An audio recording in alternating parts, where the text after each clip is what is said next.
এটাই হলো সেই বাড়ি, যে বাড়িতে কন্ডম ক্রিয়েটরের আত্মা লুকিয়ে আছে। তাহলে আমরা এখানে আসলাম কেন? দেখ, আমরা টিকটকে ফেসবুকে কন্টেন্ট দেই, কিন্তু ভিউজ আসে না। শুনলাম এই ঘরে নাকি লুকানো আছে একটা বই। বইয়ের নাম শয়তান ধরার গর্জন। এই বইটা যদি আমরা হাতে পাই, তাহলে লক্ষ লক্ষ ভিউ করতে পারবো আমরা অর্জন। তোরা যে কাজের জন্য এখানে আসছিস সেটা কখনো পূরণ হবে না।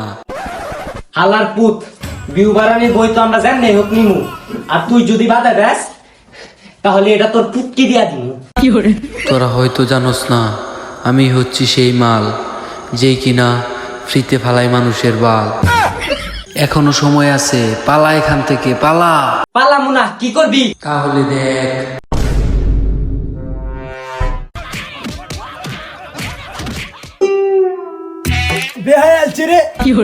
এগুলা বাদ দে। কন্ডম ক্রিয়েটর হতে হলে যেভাবে হোক আমাদের এই বই উদ্ধার করতে হবে। কিন্তু কিভাবে করব এই বই উদ্ধার? আমার সন্ধানে একটা বাবা আছে। তাহলে চল, দেরি না করে চলে যাই বাবার কাছে।